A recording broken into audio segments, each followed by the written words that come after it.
ये 12th class में district में रैंक रहा है इसका, कहाँ है ना, कौन सा रैंक रहा है, सेकेंड रैंक रहा। मैंने बताया था ना 12th क्लास में सेकेंड रैंक पे थी, 10th में किस रैंक पे थी पता नहीं, क्योंकि इसका कोई बहुत हाई फाई नहीं था 10th क्लास में।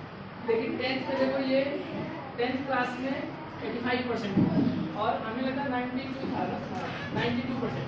12th क्लास में 92% था इसका। और 12th का सिलेबस 10th के सिलेबस में क्या डिफरेंस है तुम अभी बहुत बेहतर नहीं जानेंगे, लेकिन she is pass out and she have qualified NEET also, she can explain much better. बहुत डिफरेंस है सिलेबस में, जहाँ तुम कुछ लेसन पढ़ के जाते हो वहाँ बहुत ज़्यादा डिफरेंस होता है। वही हिमांशु है, हिमांशु में आपको पता हुआ हिमांशु कुछ। मैंने 9th में ज्वाइन किया था और मैं बहुत ही एवरेज बच्चा था जब मैंने ज्वाइन किया। लाइक मेरे मैथ्स में जब मैंने ज्वाइन मैथ्स के लिए किया था और मेरे आई थिंक 37 मार्क्स थे जब मैंने ज्वाइन किया। तो मैं पास नहीं था तो टीचर से रिक्वेस्ट करके 3 नंबर बढ़वा लिए थे।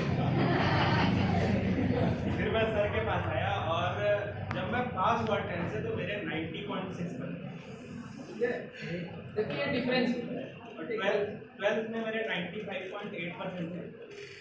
सीबीएसई बोर्ड से था। और लॉकडाउन वाला सिचुएशन क्या है भाई, कि देखो ये दो स्टूडेंट आपको ये मिल रहे हैं ना, इन लोगों ने सेल्फ कर दिया, एक साथ तो पूरा झोंक दिया है सेल्फ स्टडी।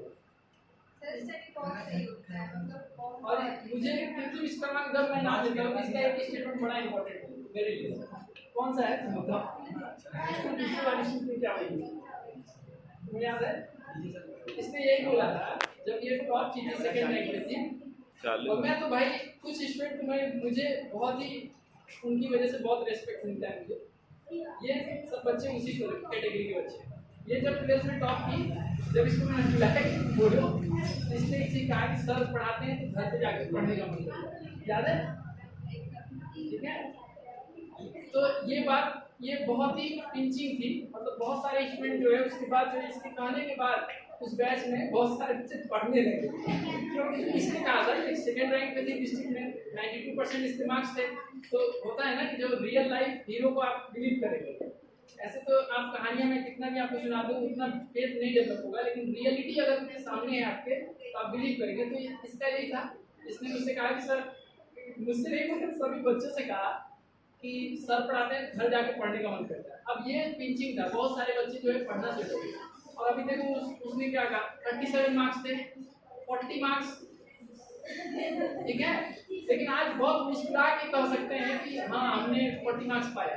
शायद उस दिन अगर कोई पूछ रहा होगा तो इतना आसान नहीं होगा बोलना, क्योंकि होता क्या है हम लोग के फ्रेंड सर्किल वाले हम लोग का जो है पूरा बेइज्जती कर देते हैं। घर वाले भी इधर उधर बात करेंगे तो कहेंगे बहुत तुम खराब हो, उस समय आदमी बहुत हेजिटेट करता है जब 40 मार्क्स पाता है। लेकिन आज देखो कितने मजे से बता दिया कि मैं 37 पाया था, 3 नंबर से बारिश करके दिया। क्यों? क्योंकि आदमी रियलाइज करके उसको अच्छे पोटेंशियल के साथ उसको एक अच्छा आउटपुट में चेंज कर लेगा तो वो एक अच्छी स्टोरी बनती है अपने हमारी लाइफ। इसी मैं तो कहता हूँ कि अगर कमजोर नहीं है कोई बच्चा तो उसके लिए बड़ा एक गुड लक है, वो एक स्टोरी बनेगा उसका, अच्छा स्टोरी बनेगा, ठीक है, एक अच्छा स्टोरी बनाने का उसके पास चांस है। और तुम्हारे बैच के तो और भी बच्चे हैं, कई बच्चे और भी आए हैं, ठीक है, वही तो कई सारे बच्चे रहे, बहुत अच्छा बैच रहा है, मैंने बहुत अच्छा आउटपुट वहाँ से मिला है मुझे उस बैच से, हमेशा की तरह बच्चे बहुत एनर्जी के साथ पढ़े। और आगे भी देखो कई सारा अभी चीजें जुड़े गए, तो नीट तो निकाली गई है, अभी आगे क्या क्या होगा देखिए, नाम तो आते रहेगा बाबा, ठीक है। लेकिन कहने का मतलब देखो ये लोग मैंने फोन किया एक बार में आ गए, ये भी बड़ी बात है, ठीक है। सक्सेस के बाद हम्बल होना ये बहुत बड़ी चीज होती है, ठीक है। अक्सर लोगों में मैं इतने टीचर से पढ़ी हूँ लेकिन इनको मैं कभी नहीं भूली, इनका दमदार शानदार ये सब दिमाग में रहता है मेरे। लखनऊ में मुझे इनके जैसा टीचर नहीं मिला। और एक चीज बता रहा हूँ, अगर महाराजगंज छोड़ के कभी जाओगे ना तो इस आदमी को जरूर मिस करो।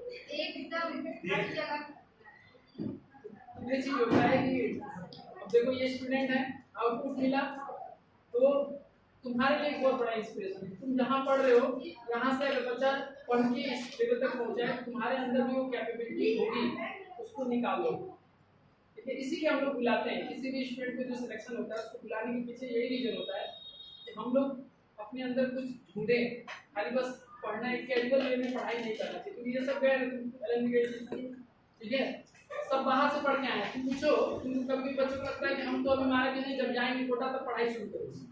तुम जाओगे 250 बच्चे बैठे होंगे, उसमें 30 बच्चे 40 बच्चे पढ़ रहा होगा, 200 बच्चे तो पढ़ने वाले नहीं, क्योंकि जगह से नहीं बिलोंग करता है। कोई भी सक्सेस का जो क्रेडिट है वो जगह नहीं होता है, वो स्टूडेंट होता है, सेल्फ स्टडी होता है, हार्डवर्क होता है उसका, कितना उसने हार्डवर्क।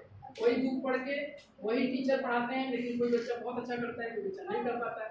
तो हमें हमेशा उस पोटेंशियल को खड़ा करना है कि हम लोग ऐसा करें कि एक अच्छा एचीवमेंट को चेंज हो। समझ रहे हो बात? तो इसीलिए मैंने बुलाया था, और मुझे लगता है कि ये एक प्रॉपर मैसेज आपके दिमाग तक चला गया होगा हमें क्या करना है कि नहीं है। क्योंकि गेम बनाना है तो अच्छा, वीक जोन क्या कहोगे? वीक जोन अगर क्या गलती क्या होगी? एक साल अगर कहीं पीछे हैं हम लोग, क्या गलती की? अगर गलती क्या आ जाए तो क्या करती है? बहुत सारे, जैसे कि कभी कभी होता था कि मतलब शॉर्ट टर्म हैप्पीनेस को हम ज़्यादा इम्पोर्टेंस दे देते हैं। जैसे कि मुझे भी नींद आ रही है, मैं सो जाऊँ, नहीं, उसको छोड़ो, तुमको पढ़ना ज़्यादा इम्पोर्टेंट है। चीज़ों को पहले कैरेक्टराइज करो, कौन सा प्राइमरी चीज़ें हैं, कौन सेकेंडरी चीज़ें हैं। प्राइमरी चीज़ों के पहले जो वैसा तुम्हारा अपने ऊपर विश्वास, ये चीज़ मेरे अंदर जो कमी थी वो ये थी कि मुझे लगता था यार नीट तो निकल ही नहीं सकता बोर्ड की पढ़ाई से, या फिर पढ़ के नॉर्मल अगर आप पढ़ रहे हो। जैसे 11th तक तो मैंने कोई कोचिंग नहीं की थी, और मुझे ये लगता था कि निकल ही नहीं सकता, और वो नहीं निकला। अपने ऊपर विश्वास, मैं एम लेके गया था कि यार 500 ठीक है, नहीं आ गया तो आप एक बड़ा एम लेके चलो। ऐसा नहीं है कि आप एक मार्क्स या कहीं पे भी हो, बस अपने ऊपर विश्वास रखो कि मुझसे होगा, और मुझसे नहीं होगा किससे होगा, और उसके लिए मेहनत करो। और जैसा जिन्होंने बोला शॉर्ट टर्म हैप्पीनेस को बोला, तो कोई भी चीज़ अगर तुम्हें थोड़ी सी तुरंत प्लेजर दे रही है, तुरंत तुम्हें मजे आ रहे हैं, तो तुमसे बहुत बड़ी चीज़ लेके जाती है। उसे समझो और उसे प्रायोरिटाइज करो। जो तुम्हें बुरी लगती है वो एक दिन अच्छी लगेगी। जैसे गीता में कहा है ना कि what seems a poison in the beginning becomes a nectar at the end। मतलब अभी जो तुम्हें जहर लग रहा है वो एक दिन तुम्हारे लिए अमृत स्थान होगा। तो अपने ऊपर विश्वास भी रखो और वो करो, ठीक है ना?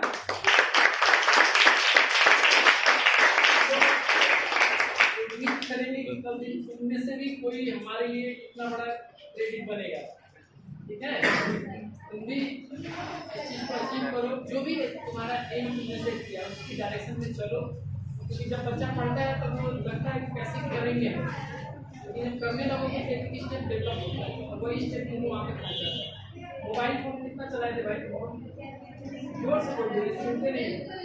मोबाइल एकदम कितना चलाए थे? मैंने मोबाइल छोड़ दिया था, मैं लैपटॉप ले लिया था, भैया का एक लैपटॉप खत्म हो गया ले लिया था, और मैं उसमें पढ़ता था, क्योंकि वहाँ पे ज़्यादा फ्रेंड के मैसेज नहीं आ रहे, व्हाट्सएप नहीं है, तो ऐसा होता है। सुनिए ना, क्योंकि मैं ऑनलाइन क्लास करना था, और मैं एक साल घर से बाहर नहीं, ये एक साल घर से बाहर नहीं निकला, ये एक बड़ी बात है। महाराज जी ने कभी घूमा नहीं, मैं सर से भी नहीं मिला, मतलब मैंने कभी मैसेज भी नहीं किया, मुझे कुछ नहीं फर्क पड़ता था किसी से, मुझे अपने से फर्क पड़ता था और अपने मम्मी पापा। मोबाइल बहुत डिस्ट्रक्टिव है। जो भी कोई सक्सेसफुल बच्चे से पूछो, बेटा कोई सेंटेंस में यही बोलेगा मेरा मोबाइल नहीं है। तो सक्सेस का पहला की है, और ये मैं एक टीचर डे पे मैं यही बोल रहा था ना, यस सर। उसके दिन बाद मैंने बोला कि मोबाइल आप छोड़ दो, अगर चाहिए सक्सेस तो छोड़ दो, तब तुम सक्सेस की तरफ हो। मोबाइल नहीं छोड़ पा रहे हो तो फिर वो एक समझो कि तुमने 200-400 किलो का वजन मान लिया है जो बहुत तेज नहीं कर पाओगे, ठीक है ना? यस। Thank you.